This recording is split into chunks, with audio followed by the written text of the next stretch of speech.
Hello, dear souls, and welcome to Invisible Threads of Kindness. Today I'm in the joy of having a conversation with Alena Natalia.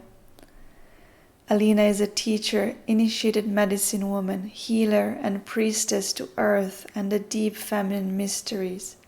She holds a vision of a humanity reborn to its own sovereignty and magnificence, living in harmony with nature and the spirit in all things.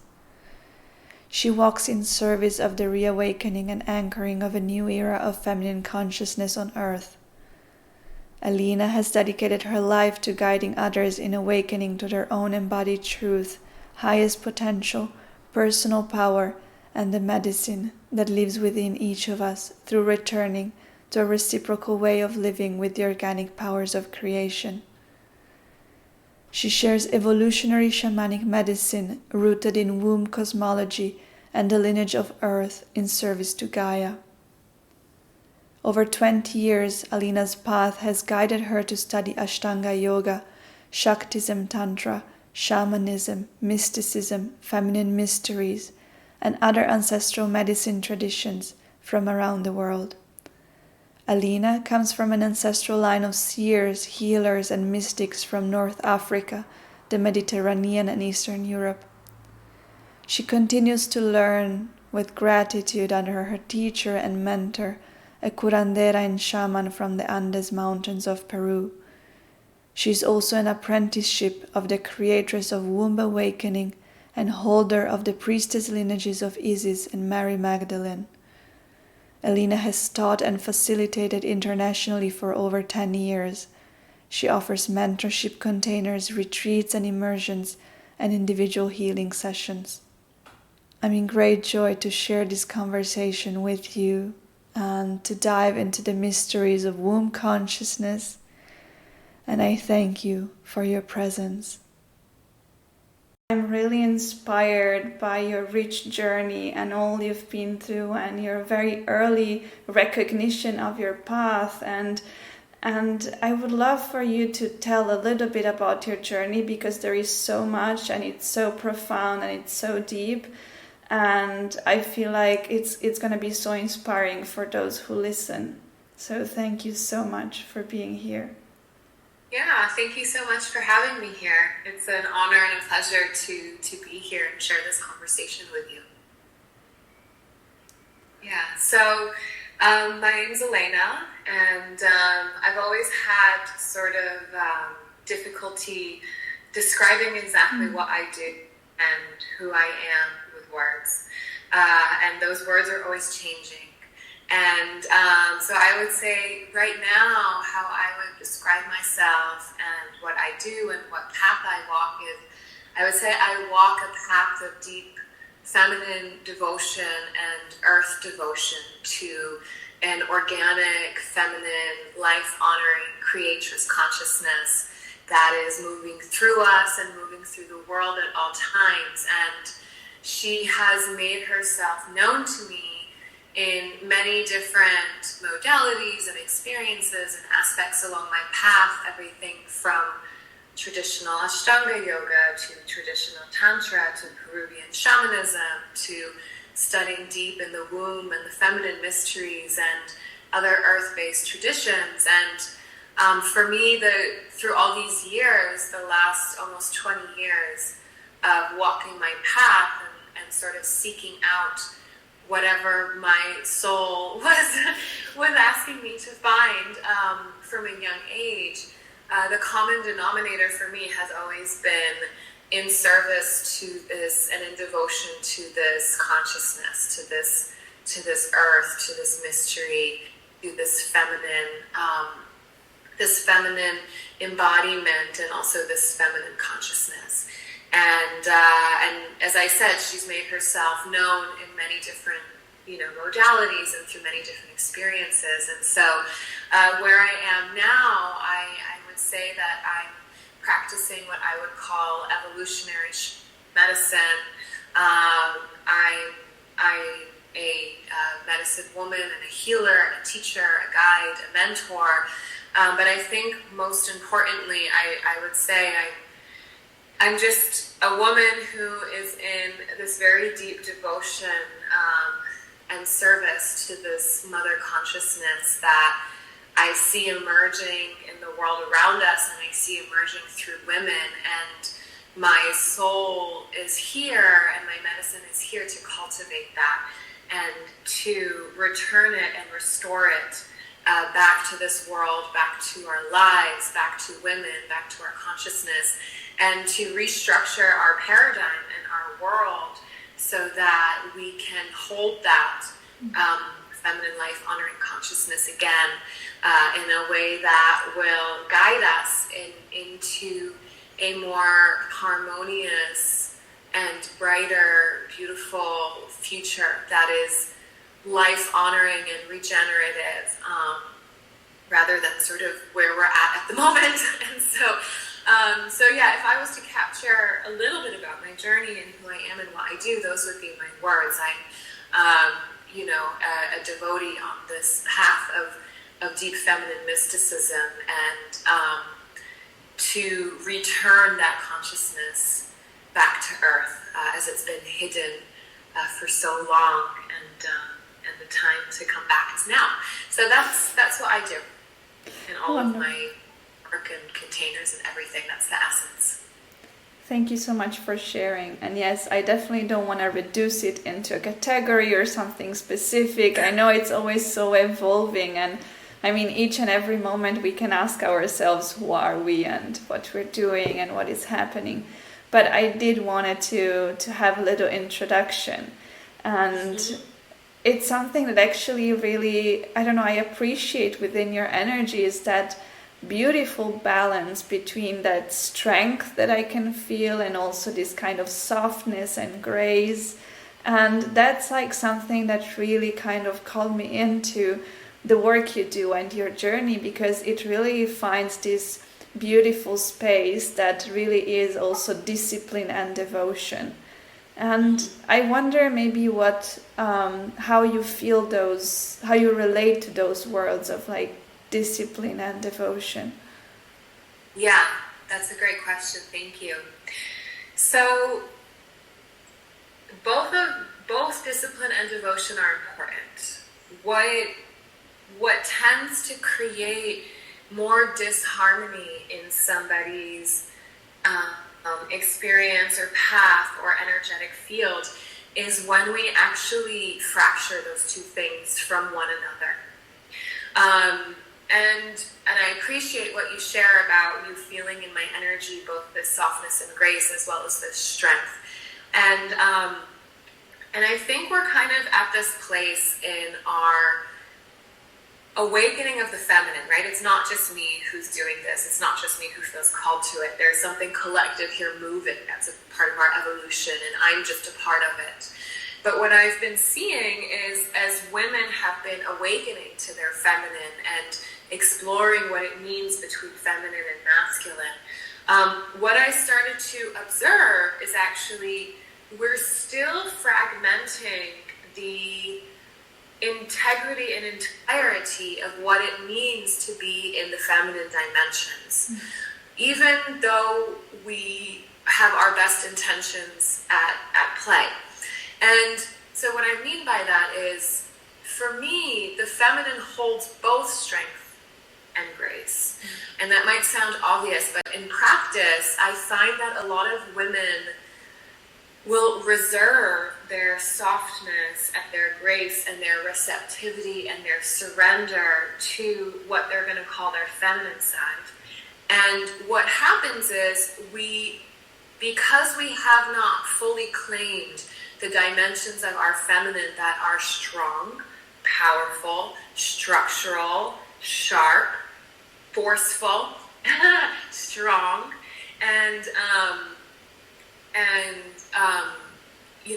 strict, right? Because we have not claimed those feminine dimensions, because we're focusing on other things, or some women,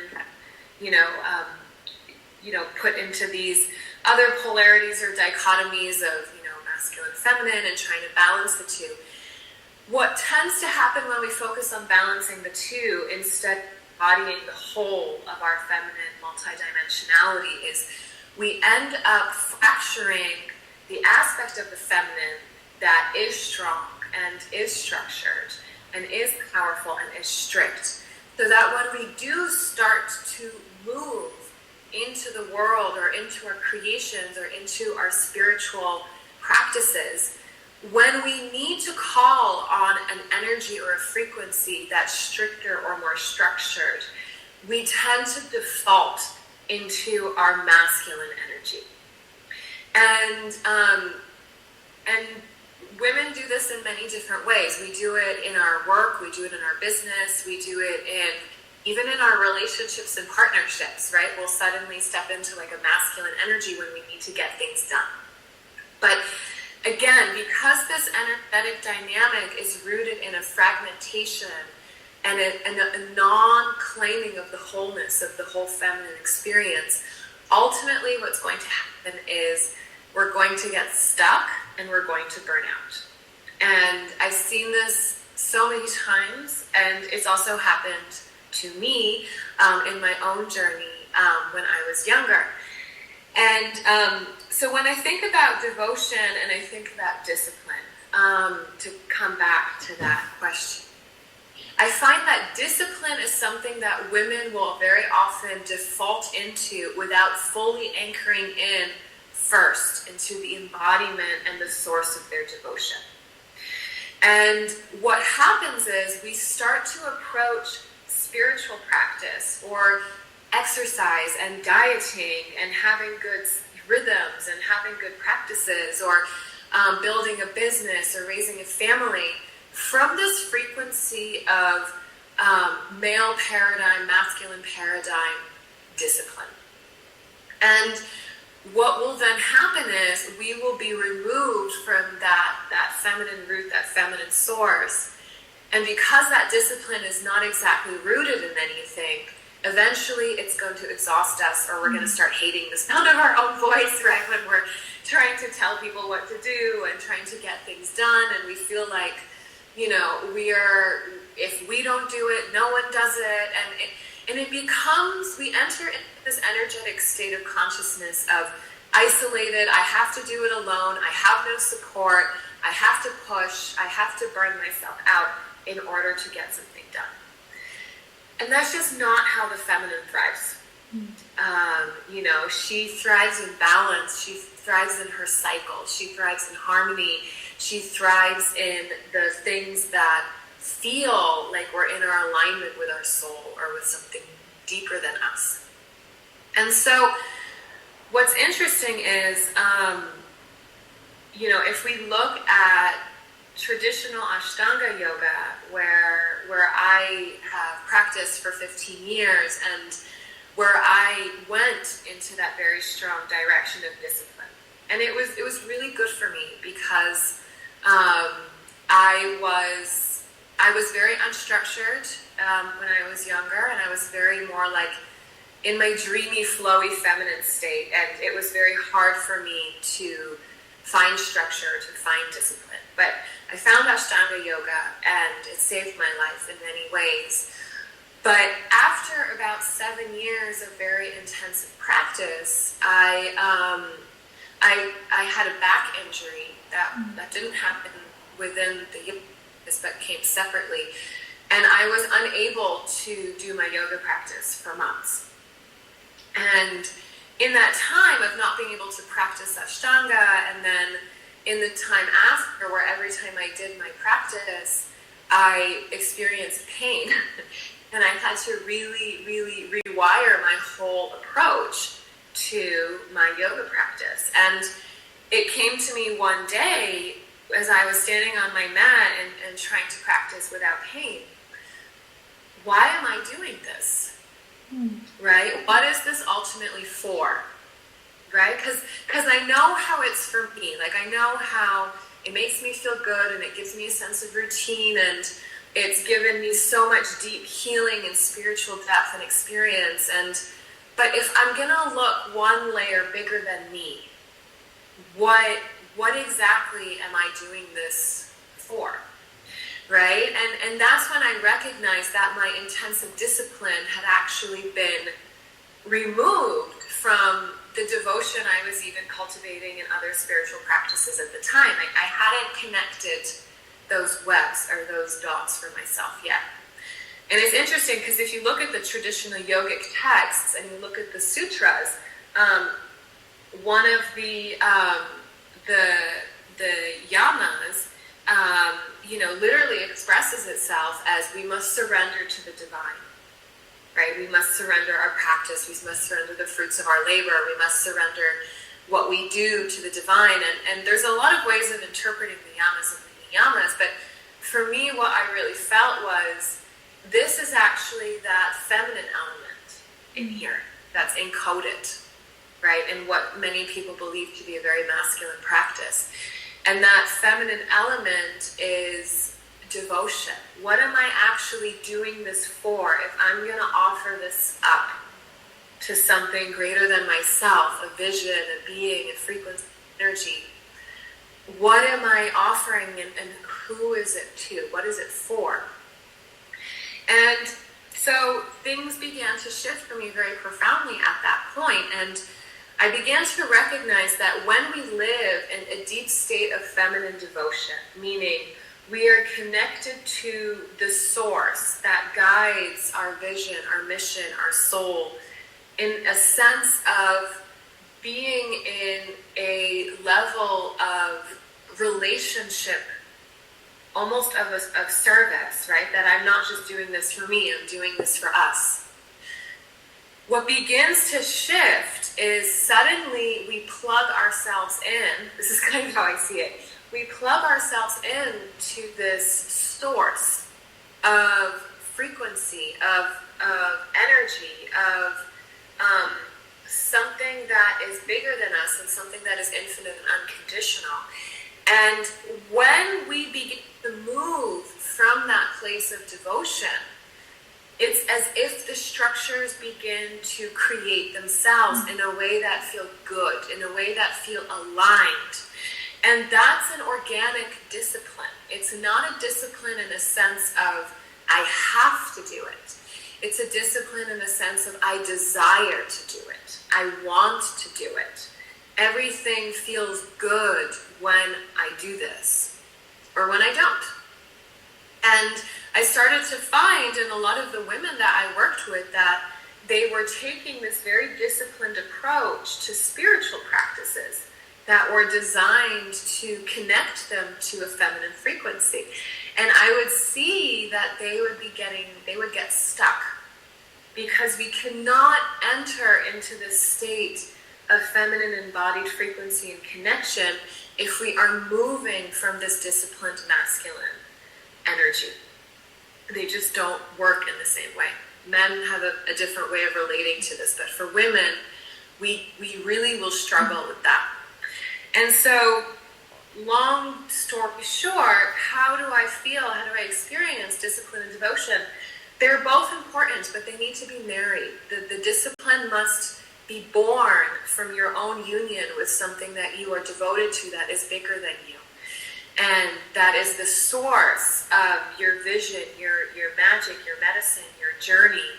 The thing that catches you when you fall, but also the thing that creates through you when you're inspired, or when you have a vision, or when you are called onto a certain path. And so that would sort of be my answer for you in terms of discipline and devotion. Thank you so much for opening that beautiful container of like what it means. And it's, so many things are very inspiring. Like it really, something that comes to me is really that idea of leaning into new structures that want to be born through us. Like leaning into structures that maybe have never been there. So we really like surrender to the mystery and to what is born through us as we devote ourselves to whatever wants to be born in that devotion. And and somehow the longing that you were saying, like I'm desiring so much to do this. It's pulling my whole being into creation. Yes, and I think you mentioned something very important, which is there's an element of surrender involved to what wants to create and structure through us. And again, there's sort of this like divided thinking where we think that the women are the one who, have an idea, or the feminine has an idea, and then the masculine builds it. And there is a truth to that. But again, if we're looking at ourselves as embodied women in our feminine, we also have to understand that we create and we structure reality as well. And what is interesting is we need to be able to allow life force to evolve through us and through that which we create and structure, to ensure that our structures and our creations are actually sustainable. And so, for example, again, if I'm going to use yoga, right, I had to change the structure of the way that I practice yoga in order for it to continue to be in alignment with the evolution of my own energy and soul, but also the greater currents of the evolution that are always around us, right? And that's the feminine. The feminine is always in a state of transformation and evolution. And so as women, when we can connect to that source of devotion, and we can create and structure our creations from that aligned place, what we will begin to experience is that the structure of today might not be the structure of tomorrow. And as long as we stay connected to that devotion and that relationship to that which is constantly moving and evolving and shifting, what we will find is that the structures are also going to want to shift and change.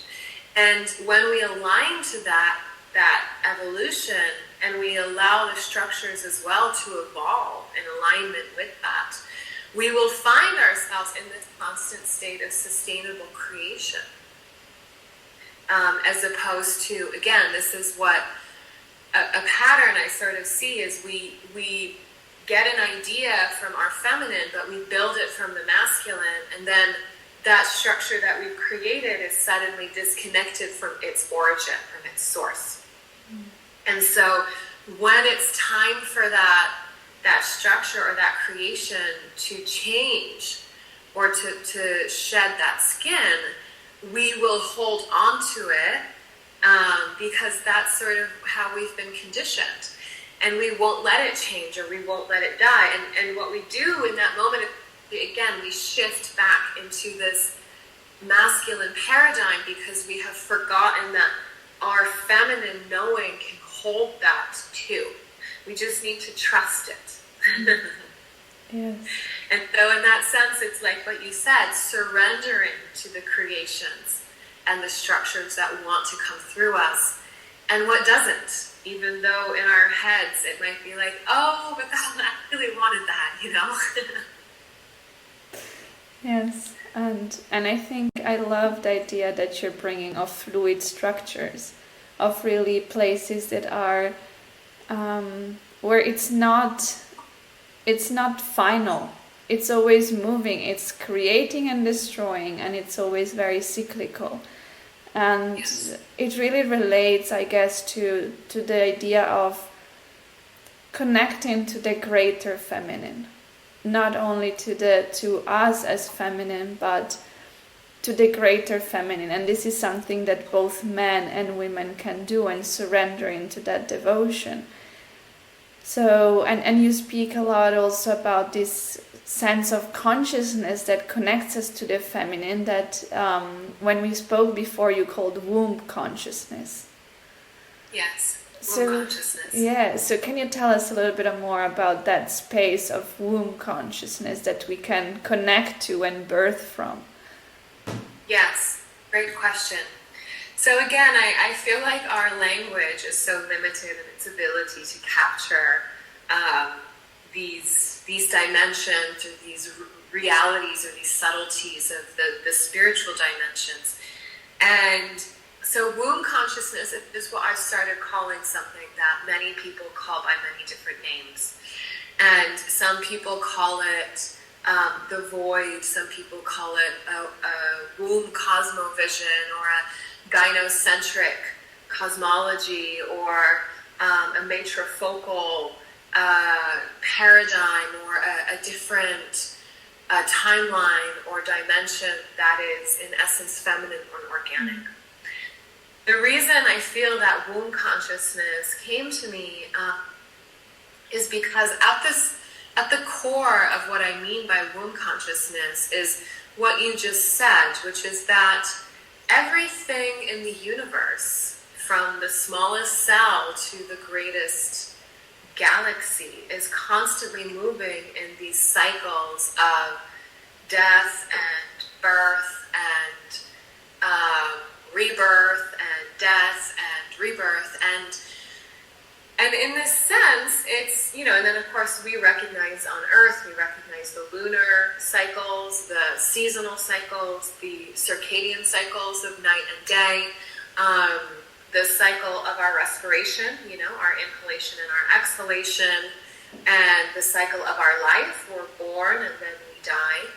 And then the micro cycles within our life, where we go through what feels like many lifetimes or many soul embodiments in one lifetime, as our soul is also evolving.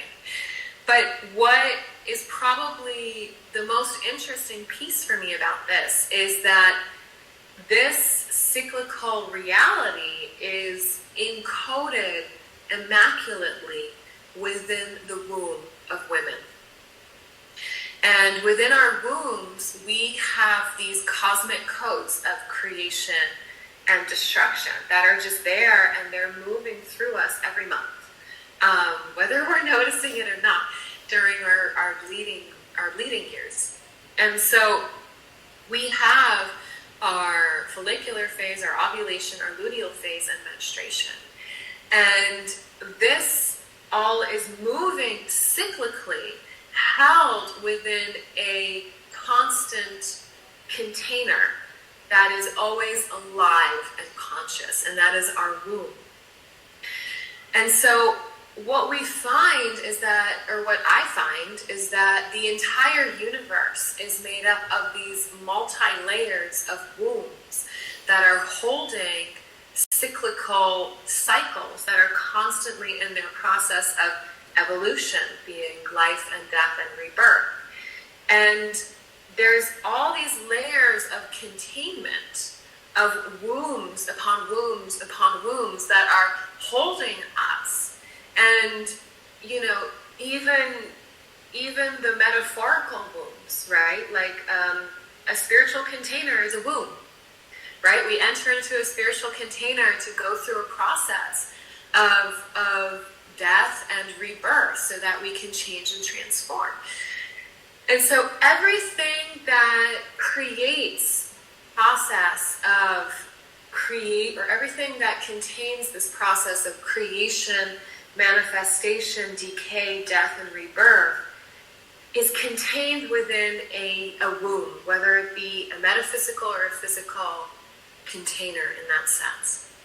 And so when I talk about womb consciousness, what I mean by that is, how can we relocate ourselves, realign ourselves, and shift ourselves out of the paradigm of consciousness that we exist in now as a collective, where things are fractured, fragmented, isolated, divided, and linear, and which is more of a cognitive state of consciousness.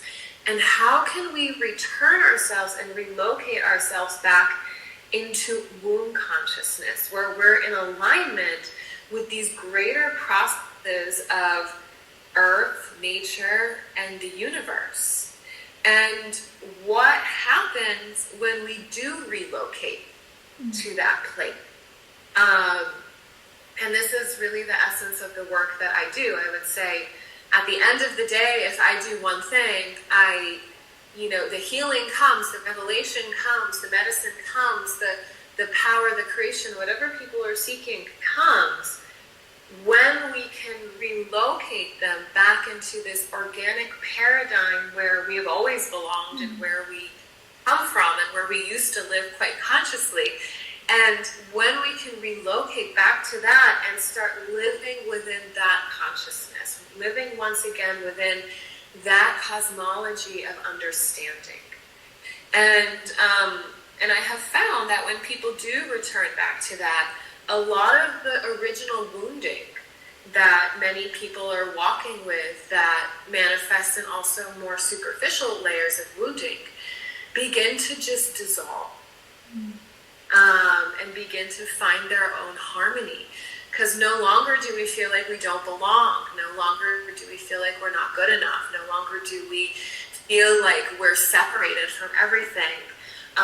Suddenly we return back to this organic, original state of consciousness and relationship with everything around us in a way that empowers us and loves us and resources and supports us. And we understand our place in this web of life. And I think, if I was to add anything about womb consciousness, I think it's important to note that womb consciousness is the consciousness of the feminine principles of life, of the universe, of reality. And just to be clear on what those feminine principles are, because they're also embedded in that womb consciousness and state of being. Sustainability, regenerativeness, right? The feminine is healing. She nurtures and she regenerates everything. Relationship. This is super important. The feminine consciousness is relational. It is, how am I in relationship with you? It's an understanding that my life is intertwined inherently with that which is beyond me, and that not only does it support me and sustain me, but it also calls me into purpose and responsibility to my life and my relationship with the world. And the other aspect of the feminine is it's all inclusive. Everything belongs within the feminine womb. There's nothing that is too ugly, too painful, too terrible, right? It's this deepest acceptance of all dimensionality of our human experience, and that nothing is shunned or dirty or, shameful or sinful. It's when we can hold all of those pieces within that womb consciousness. I have found that in the people and the women that I work with, so much of the struggle they have with healing things is that they don't actually just allow all of the fragmented pieces to come back into that same containment so they can find their way home. And so this is what that womb consciousness offers to us. It's a very different paradigm than a more Cartesian or medical way of looking at things, where healing is like, I do this medicine, and then I do this session, and then it's this, and then it's that. This is actually dropping all of that and allowing for the holding of all the different parts, because the feminine knows how to organically come back into harmony. And so in that aspect, in that essence, in terms of our healing, what begins to happen is all of those pieces, all of those parts that maybe didn't belong in a different consciousness start to find their belonging and find their way home, finding their harmony, their alchemy, and they're able to return back into a frequency that is no longer stuck and stagnant and causing pain, but is actually of this greater whole where everything belongs. And so yes, the feminine contains all of it. She contains the light, she contains the dark, she contains the masculine, she contains the feminine. And so again, that's sort of what, a Cliff Notes version of what is this womb consciousness, and what do we find and what do we experience when we start to dip our toes into it. and relocate within it. Yes, I really appreciate all that you said, and while you were talking, like something that I imagined, because I'm a very visual person, I something that came to me is this image of being in darkness, and then as we relocate into the grid of the earth and our place on earth, it's like we turn on the light, and all of a sudden we find ourselves that we are in this network of lights all over the world, and we are able to connect to one another and spark electricity between one another, and we're able to just be our almost shining selves, in the sense of like being what we're meant to be and bring to this world, and understand that we were never alone to do it, and we are part of like a cosmic intelligence that is really guiding us.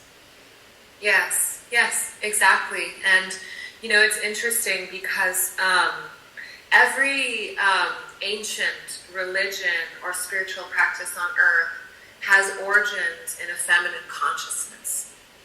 And even if you look at something like Kabbalah, right, even in the Kabbalic text, the Zohar, it describes light as emerging from darkness, right? And so within this feminine paradigm, there's this understanding that there's this womb void that all of creation emerges from as light, and how it moves back and it returns back into this void. And I find that in our modern spiritual landscape, there's a lot of what I would call false light. Light that's not rooted or grounded in an organic source. And so, yes, the more that we can, or I would say light that people are taking on that's not their authentic light, but it's still a place or an identity that they're positioning themselves within, that's not necessarily authentic to them, but because it's actually serving very deep wounding that they haven't quite touched on yet. And so this is why in the work that I do, we always start from relocating into this feminine consciousness, because that's where the true light, our authentic light, that how you beautifully describe these electric currents that want to come online through us and start creating these connections. I also call it sometimes what you're describing, like this mycelial consciousness, right? This intricate rooting of almost these invisible threads that connect everything through this electric communication. And but it emerges from that fertile feminine darkness. And it's so important that that's also where we find our originating from, our sourcing from, so that we don't get stuck in these false light or fool's gold, or golden cage paradigms, because there's a lot out there that's also there to trick us. Yes. Yes, and I love that you're bringing up the mycelium consciousness, because one thing also I was feeling is this idea of we're kind of coming back alive as neurons. If you would imagine us, like we are coming back alive to being actually the neurons that are waking up in this big consciousness, and it if we think about mycelium, it also really connects the gut and the brain. So it's this consciousness that also creates the electrical charges that wake up our brain and our understanding. So it's very much we're all one, and it's very connected, and we can learn so much from that. Yes, absolutely. And it's exactly that. And that's how I would describe a return to feminine consciousness or womb consciousness, when that's the paradigm that we begin to see our life and the world through. That this deep interconnection that not just on an ecosystem level, but on a spiritual level, where everything that I do has an impact on the world around me, for better or for worse, right? And that's, the choice is mine and the responsibility is mine. And I think that if I was to name the greatest, one of the greatest woundings or problems or challenges of our time that has caused so much pain and suffering and destruction, it would be that we have forgotten our belonging in this greater web of life, and thus we have relinquished responsibility to anything beyond our very meager survival. And I believe that when people have experiences that show them their intrinsic interconnection to a greater web of life, a greater consciousness, I believe it changes people in a way that they suddenly feel this greater purpose or this greater responsibility towards something bigger than ourselves. Because that's what's innate to human. That's what we're here to do. And, I always say that the two strongest desires within the human experience are to experience love and union and closeness and love and relationship. And the other one is to express that which is in our soul in a way that is meaningful and is received by others. Those are our two main human desires that drive our entire life. And unfortunately, when we're exercising those two human desires, which are innate to the human soul experience, from a place that's not rooted or connected or belonging or intact within this context of a greater web of life, we can create more damage and suffering in pursuits of both of those ends. Even though the pursuit itself is very much of why we're here and what makes us alive. Yes, and something that I would love to explore with you, like to kind of end a little bit this conversation or going towards the end, is what could be the red flags in a way of a love that comes from separation.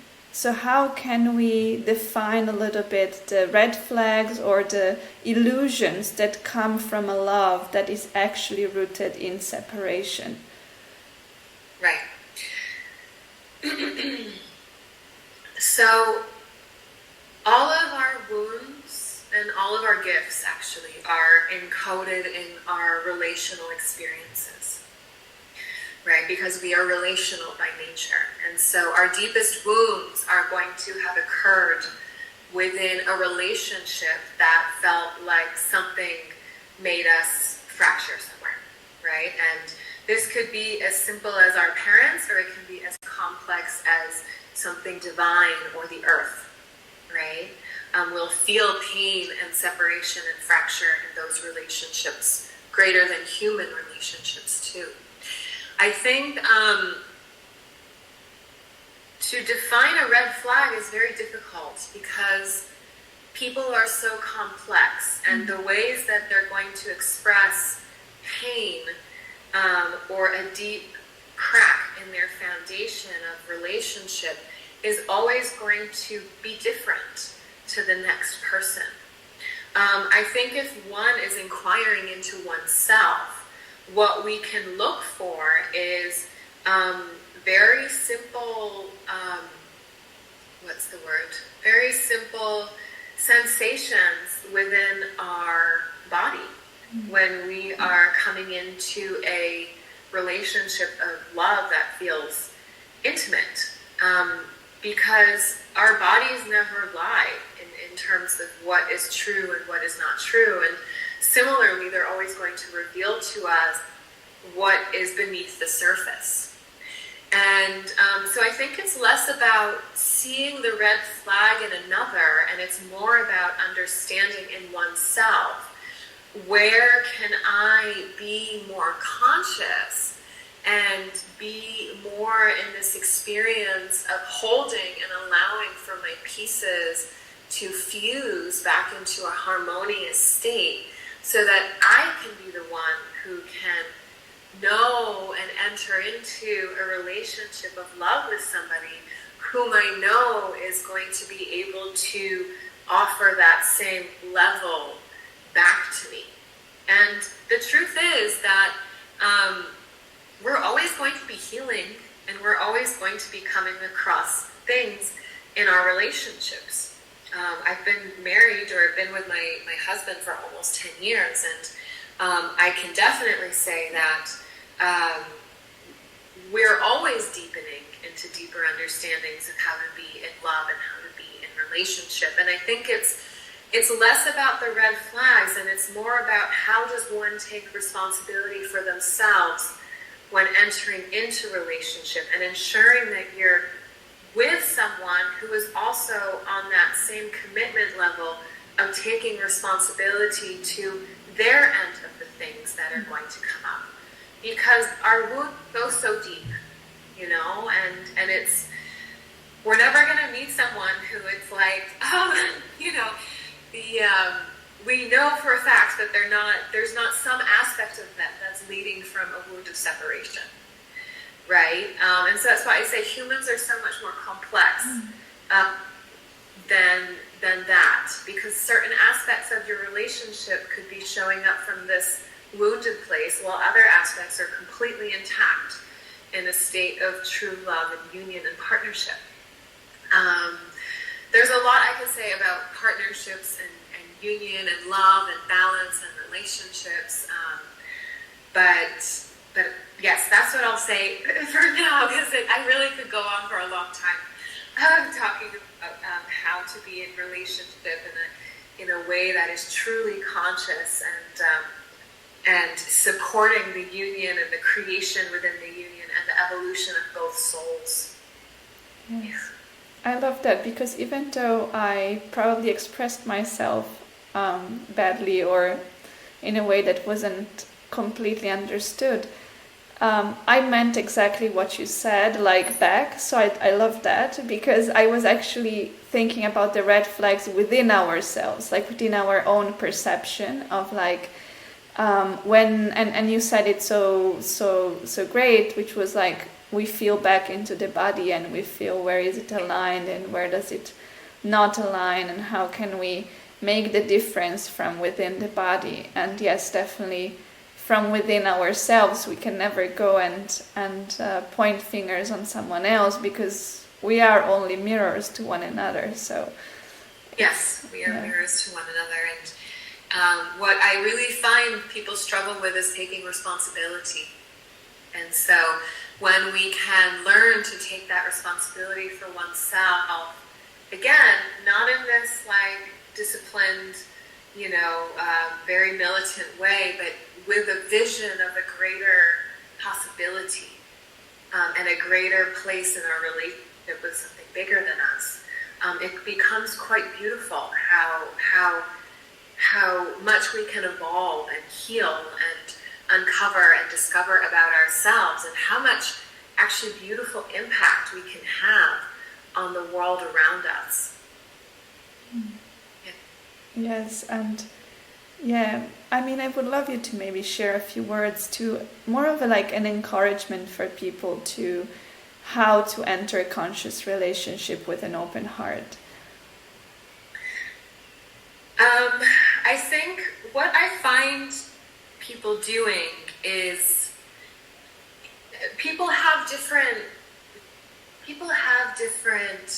shadows, let's call it shadows, holding them back from being able to enter into anything with an open heart.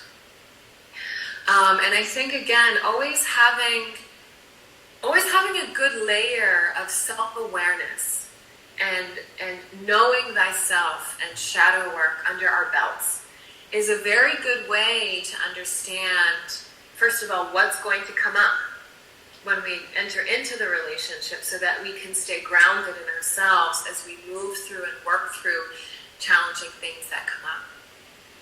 But also understanding what we don't want. I think one of the most important things in my life that I discovered in my 20s was what I don't want. I didn't know what I want, but I definitely knew what I did not want. And that's very important as well, to have that self-awareness of, I don't want this. This is not me. It's not an alignment. And from there begins to emerge the desire of what we do want, and what is important for us, and what is in alignment with our soul. And so when we, to enter into relationship and to explore, right? Because really when we enter into relationships, it's an exploration of our souls and their souls, and what it means to be in union and connection with another.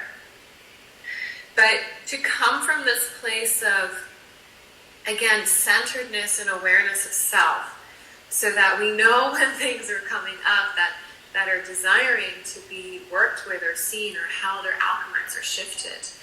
But also being able to have an understanding of what is important to us and what is in alignment with us, while also being able to let go enough to allow for the mystery of life to also move through what begins to happen when two people come into this intimacy with one another.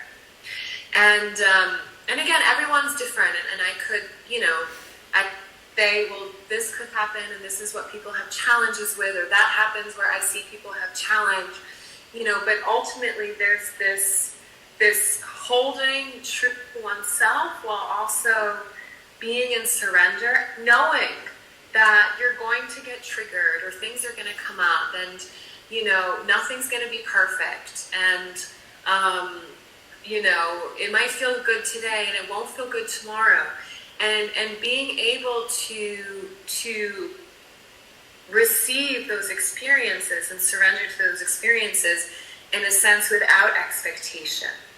That's early relationship, by the way. As you mature into a relationship, things change. But, when we're meeting, when we're exploring, when we're connecting, though it's been a long time for me, I would say what is so important is, being able to be your authentic self while still being open to what the mystery and what life might have in store for you. Mm-hmm. And to do that, one must have a sense of awareness of oneself, and having done a good layer, a little healthy layer of healing and shadow work to really ensure that we're not just repeating patterns. I see many people who get into relationships, I call it the puzzle pieces that fit perfectly. It's like my wounds and survival mechanisms fit perfectly with your wounds and survival mechanisms, right? And the classic example of that is the empath and the narcissist, Again, things are more nuanced than just black and white, but very often people will find a partner that will serve their wounds, and then their wounds will serve their wounds. And so then you're in a wounded relationship that actually can never fully evolve.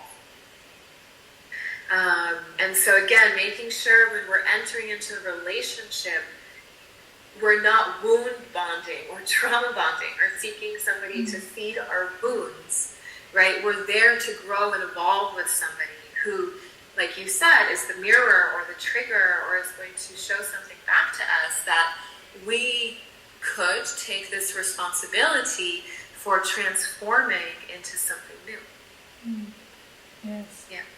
Yeah, I like that, and the idea of keeping the responsibility on not bringing more baggage into a relationship, or let's say not throwing it onto someone else, but really looking into ourselves first, and then seeing what am I bringing to the table, and why do I want to enter a relationship, I think, as well.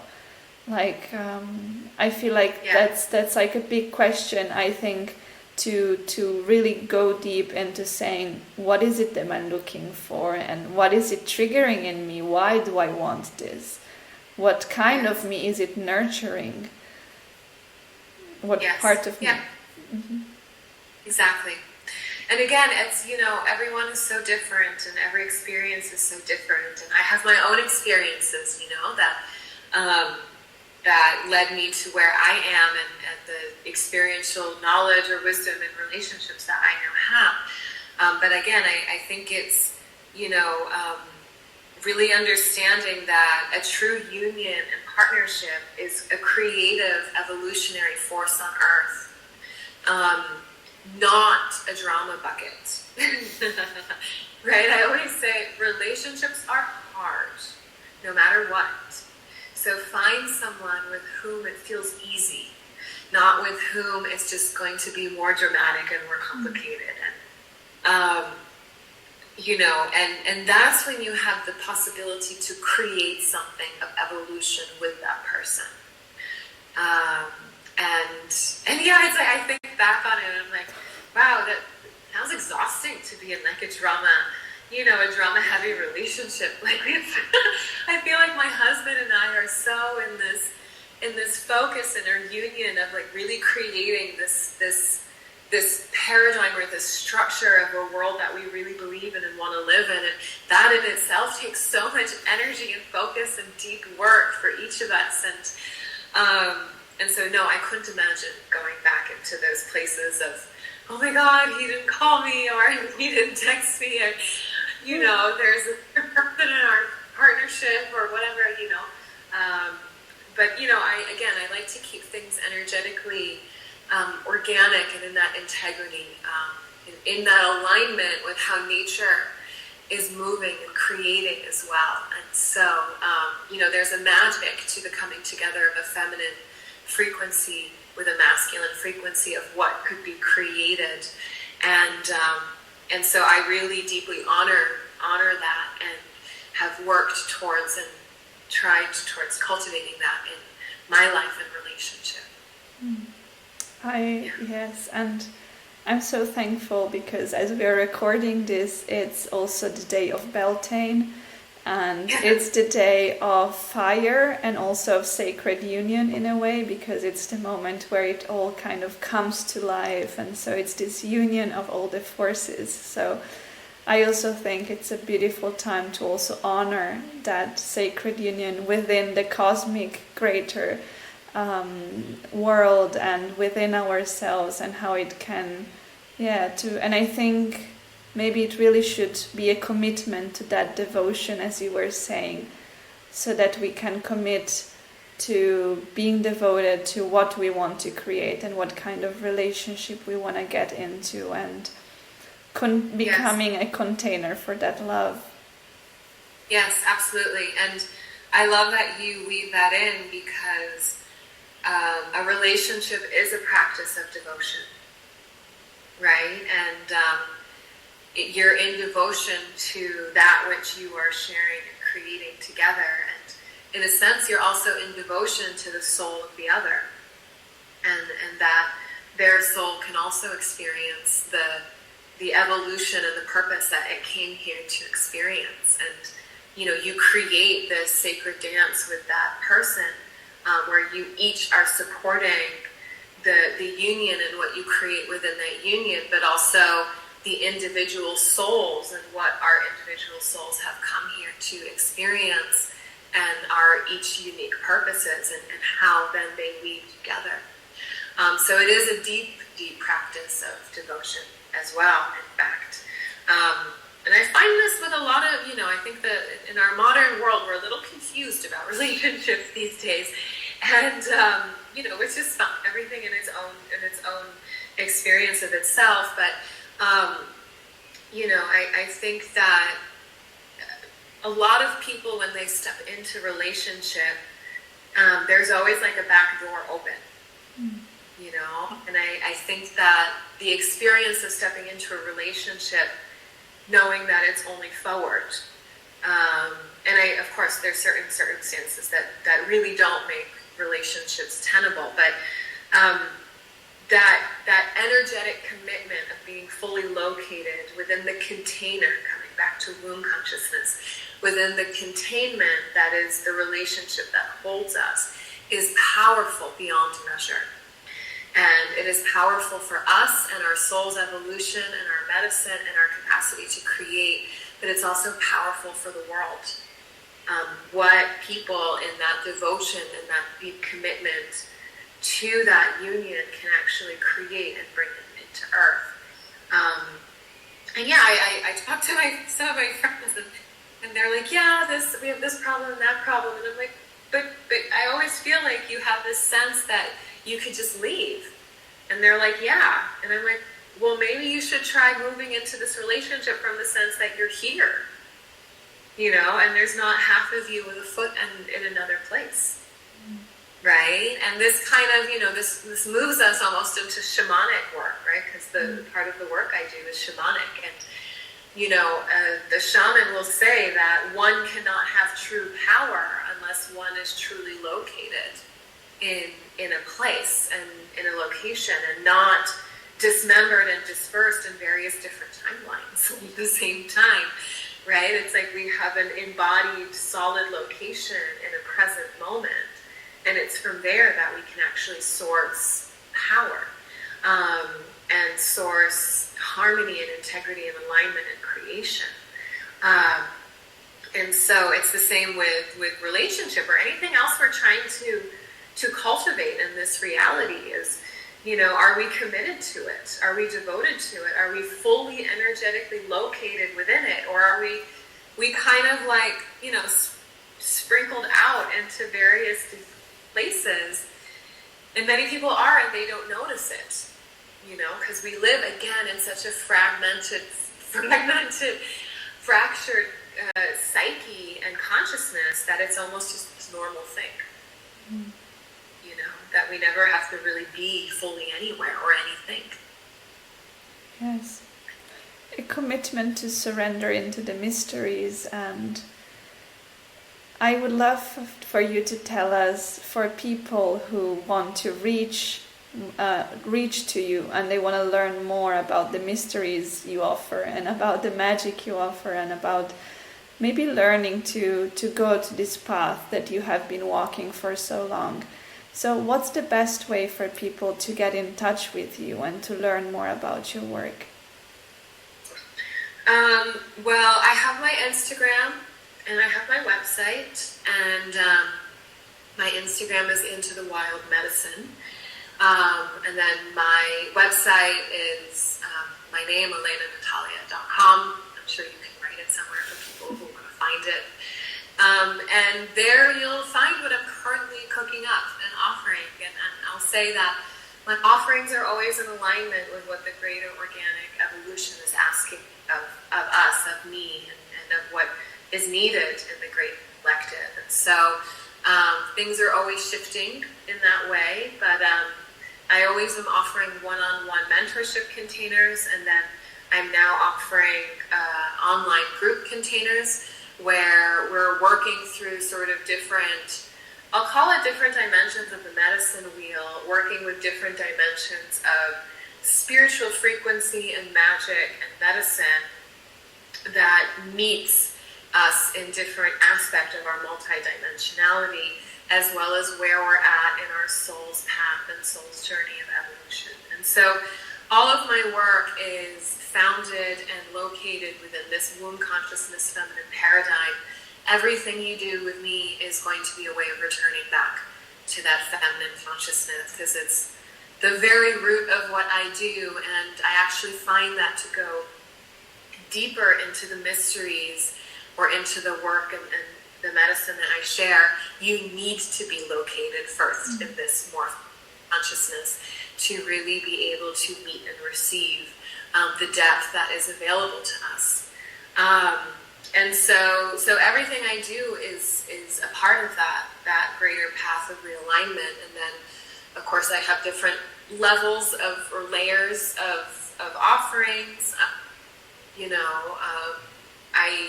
I have been doing retreats for years, but I'm doing this retreat at the end of May, and that's my last retreat for the foreseeable future. So now the best way to work with me is going to be just online. And so again, I'm always emerging with these creations that feel like they're organic,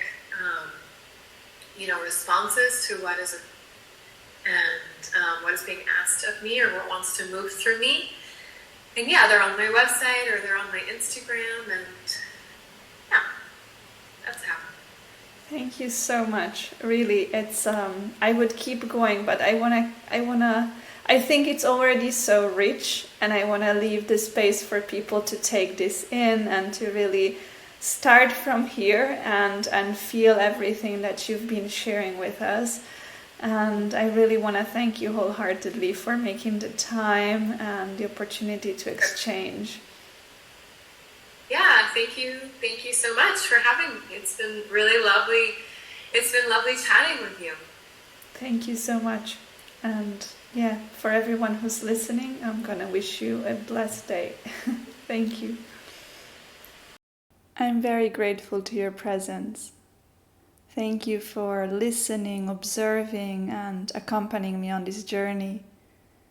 It's a true pleasure of sharing all of these stories with you, and this channel has been created with the intention of expanding and fostering community.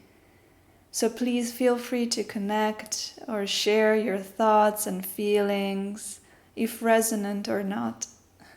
I'm always open to exchange. And if you'd like to learn more about my practice, you may visit the website bodhishola.art and learn more about my artwork, the processes, the journey, and the offerings that might inspire you or be helpful on your own path and journey. So thank you for tuning in, and many blessings into your day.